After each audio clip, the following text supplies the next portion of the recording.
आज हम बात करने वाले हैं एक ऐसे बैंक की जिसका नाम सुनते ही एक दौर में लोगों की धड़कनें तेज हो जाती थीं। और अगर आप 2020 में एक्टिव इन्वेस्टर थे तो शायद आप जानते होंगे कि मैं किस बैंक की बात कर रहा हूँ। Yes bank. जी हाँ, वही यस बैंक जिसने कभी कॉर्पोरेट लोन की दुनिया में धूम मचाई थी और फिर उसी यस बैंक ने एक के बाद एक गलत फैसलों से अपने ग्राहकों का भरोसा खो दिया। लेकिन अब सवाल ये उठता है, क्या यस बैंक ने अपना पुराना भरोसा दोबारा कमा लिया है? क्या यस बैंक वाकई में एक नया चैप्टर है? चलिए इस पूरे टर्न अराउंड की कहानी समझते हैं, थोड़ा गहराई से, नंबर्स, स्ट्रैटेजी और इनसाइडर मूव्स के साथ। आप देख रहे हैं स्टॉक सेंस, हमारा नया चैनल जहां हम लाते हैं आसान भाषा में बड़ी बड़ी स्टॉक्स की सच्ची और समझदार बातें, मार्केट की बात, नो नॉनसेंस, सिर्फ स्टॉक सेंस। अब थोड़ा रिवाइंड करते हैं, साल 2020। यस बैंक की हालत उस वक्त इतनी खराब हो गई थी कि खुद आरबीआई को बीच में आना पड़ा। राणा कपूर जो बैंक के फाउंडर थे, उनकी गिरफ्तारी ने मानो बैंक को हिलाकर रख दिया। बढ़ते हुए एनपीए, लगातार गिरते हुए शेयर प्राइस और मीडिया में नेगेटिव न्यूज, सब कुछ एक परफेक्ट स्टॉर्म की तरह हो गया था। और ईमानदारी से कहूं, उस वक्त किसी को भी ये उम्मीद नहीं थी कि ये बैंक फिर से उठ पाएगा। लेकिन तभी आई एक उम्मीद की किरण। देश के सबसे बड़े सरकारी बैंक एसबीआई ने यस बैंक को सपोर्ट किया और उसके साथ 7 और बैंकों ने मिलकर यस बैंक को दोबारा खड़ा करने का जिम्मा उठाया। मार्च 2020 में एक डिटेल्ड रीस्ट्रक्चरिंग प्लान आया जिसमें एसबीआई समेत बाकी बैंकों ने कैपिटल इन्वेस्ट की और फिर यस बैंक को मिली एक नई शुरुआत। अब यहाँ से कहानी इंटरेस्टिंग हो जाती है। प्रशांत कुमार बने यस बैंक के नए सीईओ और उन्होंने आते ही एक साफ मैसेज दिया, पहले बैंक को स्टेबल करना है, फिर ग्रोथ की बात करेंगे। उन्होंने एक 3 चरणीय प्लान पेश किया। सबसे पहले बैलेंस शीट को स्थिर करना था, फिर कस्टमर का भरोसा फिर से बनाना था और आखिर में एक टिकाऊ ग्रोथ लानी थी, यानी एकदम स्टेप बाय स्टेप अप्रोच। और इसका असर दिखने भी लगा। उन्होंने कॉर्पोरेट लोन पर डिपेंडेंसी कम की और फोकस किया रिटेल और एमएसएमई लेंडिंग पर। साथ ही डिपॉजिट्स बढ़ाने पर भी फोकस किया ताकि बैंक की फंडिंग कॉस्ट कम हो। अब जरा एनपीए और प्रोविजनिंग की बात करते हैं। Q2 FY25 में यस बैंक का ग्रॉस एनपीए गिरकर सिर्फ 1.6% रह गया। नेट एनपीए 0.5% पर स्थिर है। प्रोविजनिंग कवरेज रेशियो यानी खराब लोन के लिए बैकअप रखा गया पैसा अब बढ़कर 70% तक पहुंच चुका है, जो कि एक साल पहले 56.4% था। और जैसी फ्लावर्स एआरसी को बेचे गए बैड लोन से रिकवरी भी अच्छी हुई है। मतलब अब बैंक सिर्फ नंबर्स नहीं दिखा रहा, वो एक्टिवली क्लीन अप भी कर रहा है।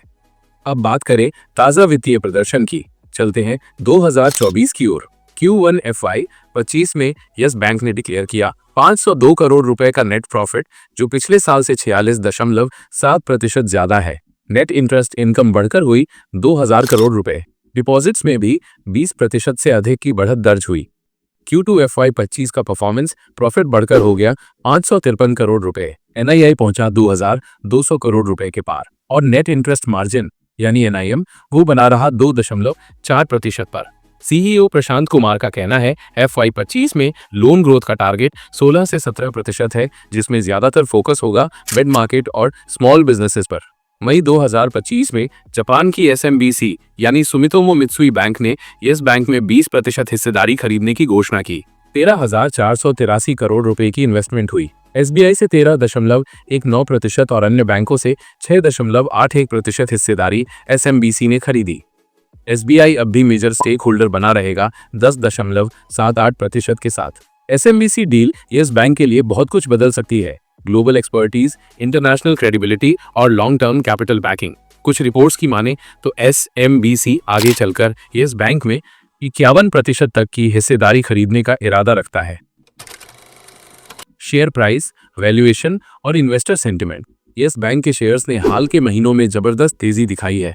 बेहतर वित्तीय परिणाम, कम एनपीए और एक ग्लोबल इन्वेस्टर का भरोसा, ये सब कंट्रीब्यूट कर रहे हैं इस ऑप्टिमिज्म में। एफआईआई और डीआईआई दोनों ने अपनी हिस्सेदारी बढ़ाई है।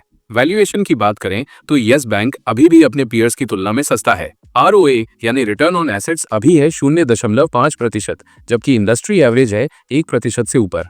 एसएमबीसी के अलावा कुछ और ग्लोबल प्लेयर्स भी इस बैंक में इंटरेस्ट दिखा चुके हैं, लेकिन फिलहाल कोई नया अनाउंसमेंट नहीं आया है। और अगर एसएमबीसी को 51% तक जाना है तो आरबीआई और सीसीआई की मंजूरी जरूरी होगी।